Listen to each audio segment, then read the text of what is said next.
Hi guys, this is Heba Patel congratulating Volga Video for achieving 17 million subscribers. All the very best and please don't forget to subscribe to Volga Video. అమ్మయ్యా ఏ మీరా doctor రాలేదు కదా ఏంటి అలా ఉన్నావు ఏమైంది ఏ ప్రియా ఏమైంది what happen ఏ అన్అఫిషియల్గా అమ్మాయికి తెలియకుండా తన కాబోయేవాడు టెస్ట్ చేయిస్తున్నాడు.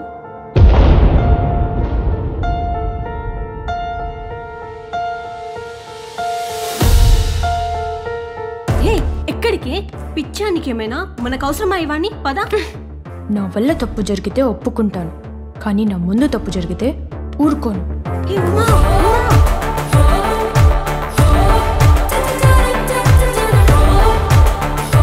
ఎక్స్క్యూజ్ మీ నిన్ను చేసుకోబోయేవాడెక్కడా చెప్తే వినదుగా. నేనే ఏంటి ఓ ఈ అమ్మాయికి టెస్ట్ చేయించే మహానుభావుడవి నువ్వేనా? ఏ ఉమా ఓవర్ చేస్తున్నావు. నువ్వు ఆఫ్టర్ ఆల్ హౌస్ సర్జన్వి. నీ లిమిట్స్లో నువ్వు ఉండు. Yes I'm after all house surgeon. నువ్వు సర్టిఫైడ్ డాక్టర్వే కదా. వీడికంటే తెలీదు ఒక డాక్టర్గా అమ్మాయికి టెస్ట్ అనేదే ఉండదని నీకు తెలీదా? నీకు తెలీదా? నీకు తెలీదా? ఛా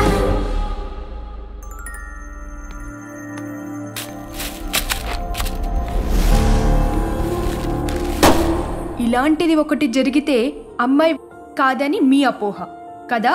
మీకే కాదు మన చుట్టూ ఉన్న ఎంతో మంది అపోహ ఇదే. ఇది ప్రతి మగాడు తెలుసుకోవాల్సిన పచ్చి నిజం. మీరందరూ అనుకుంటుంది ఉండేదిలా. దాని పేరు హైమన్. ఇదొక మ్యూకోసెల్ టిష్యూ. కొందరికి ఈ స్ట్రెచబిలిటీ కంఫర్ట్గా ఉంటుంది, కొందరికి అస్సలు ఉండదు. స్ట్రెచబిలిటీ లేకపోవడం వల్ల ఏ చిన్న ఫోర్స్కైనా ఆ హైమన్ టిష్యూ డ్యామేజ్ అయి బ్లడ్ రావడం జరుగుతుంది. అదే మీరందరూ అని అనుకుంటున్నారు. Mrs Mary Jackson first Norwegian lady doctor. 1906లో ఫస్ట్ టైం ఒక మిడిల్ ఏజ్ టెస్ట్ చేస్తే ఆమె అని తేలింది. మరి మీ దృష్టిలో కాకూడదు కదా. ఒక అమ్మాయి కాదో చెప్పడానికి ప్రపంచంలో ఏ టెస్టు లేదు. అయినా బాడీకి సంబంధించింది కాదు, మనసుకి సంబంధించింది.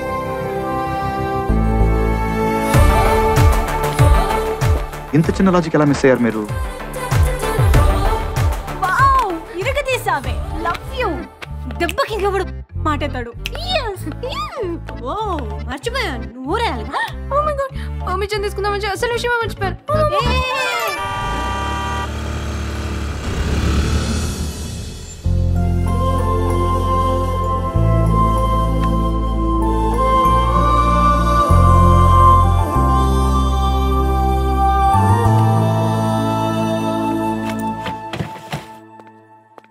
పిహెచ్డి క్వాలిఫికేషన్ కాదు, నా పేరే అంతే, పాతూరి హనుమంత దాస్.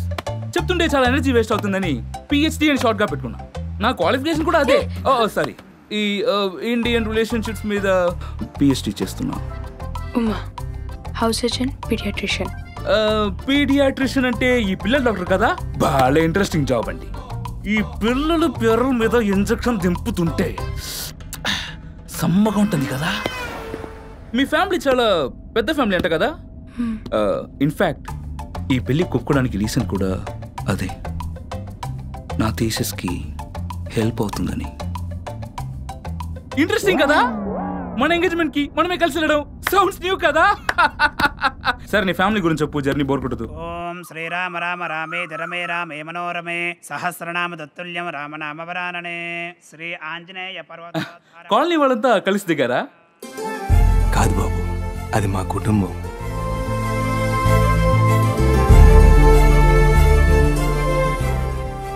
మాది ఉమ్మడి కుటుంబం కదా. అలాగా బాబాయ్ గారు? బాబాయ్ కాదు బాబు, మావయ్య. అంకుల్ అంటే బాబాయ్ కదా బాబాయ్ గారు? మావయ్య కూడా. ఓ ఎంతైనా తెలుగు కొంచెం కన్ఫ్యూజింగ్ ఏంటి? కాదు బాబు, ఇదే క్లారిటీ. వరసలన్నీ క్లియర్ గా ఉంటాయి. ఏం కులుకుతున్నావే కులుకులాడి? నా అందం చూస్తుంటే నీ కుళ్ళు ముసల్దానా?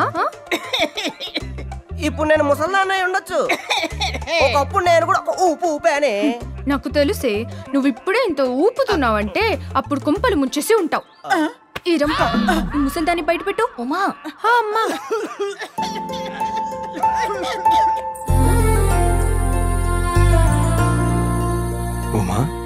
అబ్బాయికి మన వాళ్ళందరినీ పరిచయం చేయమ్మా. అక్కర్లేదు, తను ఆల్రెడీ చెప్పింది. కావాలంటే నేను చెప్పనా? Side please. ఈవిడ ఉమా వాళ్ళ నానమ్మ. ఈవిడ కొంచెం దగ్గెక్కువ, ఆశీర్వదిస్తుంది. నాకు కొంచెం సిగ్గు ఎక్కువ, ఇక్కడి నుంచే తీసుకుంటాను. It's okay, it's okay. ఈయన ఉమా వాళ్ళ పెద్ద బాబాయ్ సౌమిత్రి, ఈవిడ పిన్ని సావిత్రి. కాదు బాబు, గాయత్రి. ఏదో ఒకటి.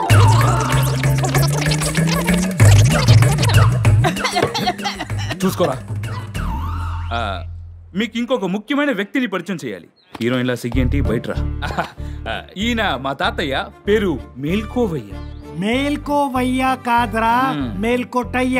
ఇంకా ఆలస్యంగా చెప్పు, ఎంగేజ్మెంట్ అయిపోతుంది. పోతా.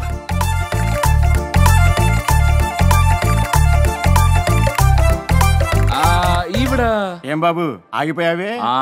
ఇక్కడ వచ్చేసరికి కరెక్ట్ గా మా కారు మీ ఇల్లు ముందు ఆగిపోయింది, సో నేను ఆగిపోయా. మా అక్క సుమన, మా మావయ్య మోహన్.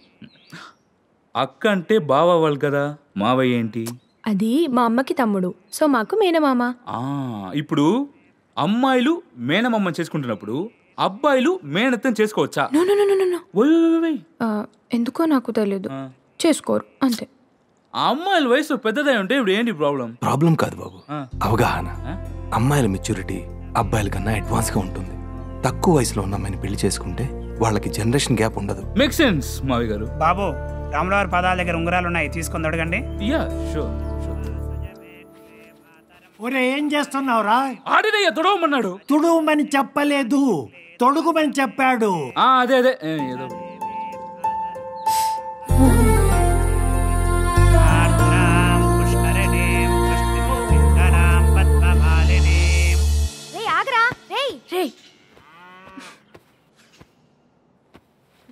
ఏంటమ్మా నీలో నువ్వే నవ్వుకుంటున్నావు?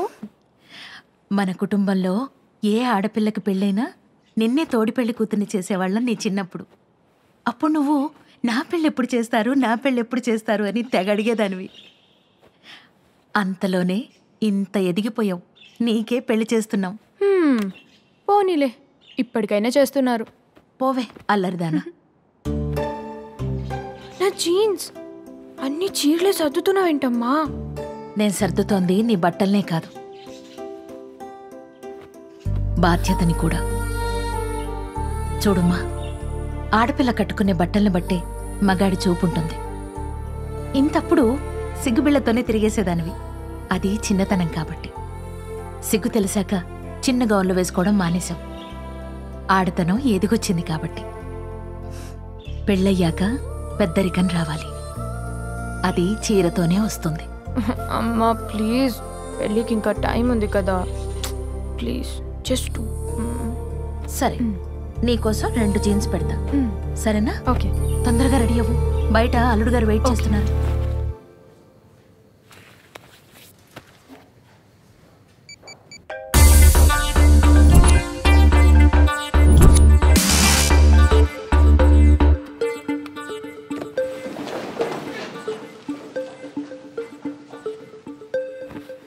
యువర్ ఆనర్, సాధారణంగా ఎవరైనా మంచి చెయ్యాలని తలిస్తే దాన్ని అడ్డుకోవడానికి ఎంతో మంది ముందుకొస్తూ ఉంటారు. నా క్లయింట్ అయినటువంటి పని భూపాల్ గారి పరిస్థితి కూడా అంతే. ఎన్నో కోట్లు వెచ్చించి సొసైటీని ఎడ్యుకేట్ చేయాలన్న ఆయన ఉద్దేశాన్ని తప్పుబట్టి వారి ప్రోడక్ట్ని మార్కెటింగ్ చేయడానికి వీలు కాదని స్టే ఆర్డర్ పంపించారు సదరు prosecution. I object your honour. Defence lawyer వారు విషయాన్ని తప్పుదోవ పట్టిస్తున్నారు. అది మంచి సంకల్పమా? ఆయనది గొప్ప ఉద్దేశమా? అసలు ఆయన అడ్వర్టైజ్ చేద్దాం అనుకున్న ప్రోడక్ట్ ఏంటో చెప్పమన్నాడు, చూద్దాం.